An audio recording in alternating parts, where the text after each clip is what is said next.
আচ্ছা, তোমরা কি বলতে পারো আমার কপালে কি কোনোদিন সুখ লেখা নেই? সারা জীবন কি আমার ভাগ্যে কান্না লেখা, কষ্ট লেখা এইসবই আছে? জানি না, আমি বলতে পারছি না।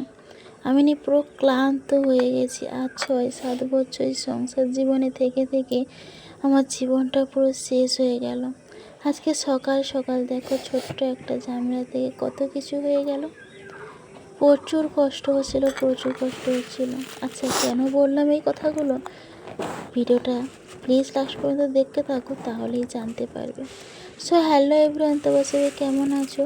আমার আর একটি ব্লগে স্বাগত জানি। আজকে ব্লগটা স্টার্ট করতেছি আর আমি শ্যামলী। তোমরা কিন্তু ভিডিওটা প্লিজ লাস্ট পর্যন্ত দেখতে থাকো। প্রচুর পরিমাণে মন খারাপ হয়েছিল, তার জন্য আমি ছাদে চলে এসে মুড়ি নিয়ে এখানে নিয়েছি বাদাম, ছোলা আর কিশমিশ, কাঠবাদাম, ওইগুলো নিয়ে চলে এসেছি। খেতে ইচ্ছে করছেও না, শুধুমাত্র বেবির জন্যই ভেবে খেতে হচ্ছে। আর আমি ছাদেই ছিলাম, কারণ নিচে একদম ভালো লাগছিল না। ছাদে গান চালিয়ে দিয়ে বসে বসে খাচ্ছিলাম আর কাঁদছিলাম যেন। আর তারপরে ভাবলাম, তো আজকের মঙ্গলবার, আমি না পুজো করলে তো হবে না। আজকে যেহেতু মনসা মায়ের পুজো হবে আর নিরামিষ খেতে হবে, ধোয়াধুয়ি মোছামুছি এইসব তো আমাকেই করতে হবে। তার জন্য জামা কাপড়গুলো এক গামলা ধুয়ে নিয়ে এসে ওগুলো মেলে দিয়ে ঠাকুরকে ফুল দিয়ে দিয়েছি। তো কত সুন্দর লাগছে না? খুবই সুন্দর লাগছে। আর এদিকে আমার মেয়ে মনসা মায়ের পুজো করবে, তার জন্য ফুল আর দুধ কলা সব কিছু আমি সাজিয়ে রেখেছি। ও এলেই ওকে স্নান করিয়ে পুজোয় বসিয়ে দেব।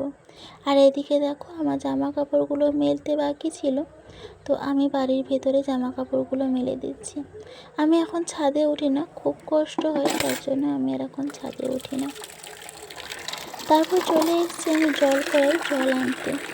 এখানে কলটা কিছুদিন বন্ধ ছিল, কিছুদিন বলা ভুল, প্রায় 4 মাস মতন বন্ধ ছিল।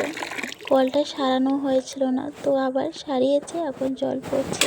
সত্যি খুবই ভালো লাগছে, জলটা পড়ছে। আমাদের এখানে জলের প্রচুর সমস্যা।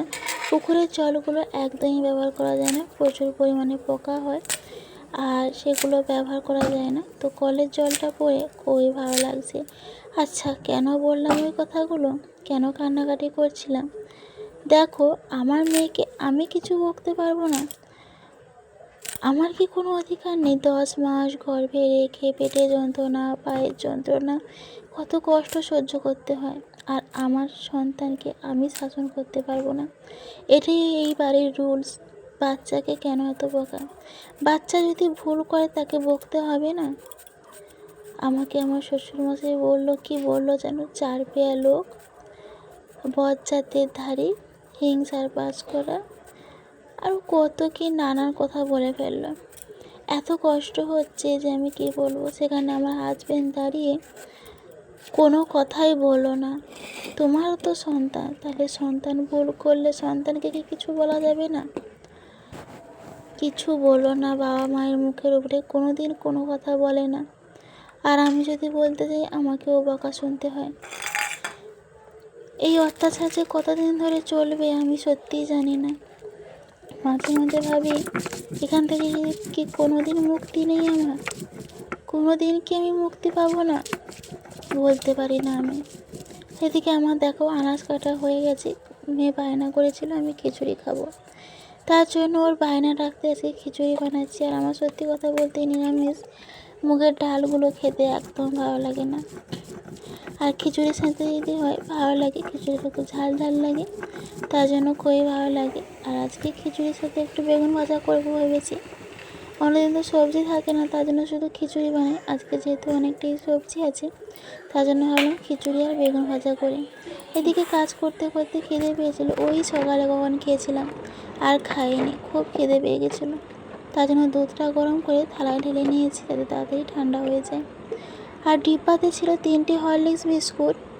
আমার হরলিক্স বিস্কুটটা খেতে খুব ভালো লাগে, কিন্তু 3টে ছিল, তো ভাবলাম এইটা 3টাতে তো পেট ভরবে না, তার জন্য শাশুড়ি মার কাছ থেকে আবার 4-5টা বিস্কুট নিয়ে আসলাম। ওদের কাছ থেকে ব্রিটানিয়া বিস্কুট ছিল, তো যাই হোক, ওইগুলো দিয়েই আজকে পেট ভরে নিলাম। আর আমার রান্না এখানে কমপ্লিট হয়ে এসছে। আজকের ব্লগটা ছিল এতটুকুই। যদি এরকম ব্লগ দেখতে চাও, অবশ্যই চ্যানেলটা সাবস্ক্রাইব করে পাশে থেকো। দ্বিতীয় পার্ট নেক্সট পার্টে আসছে। টাটা।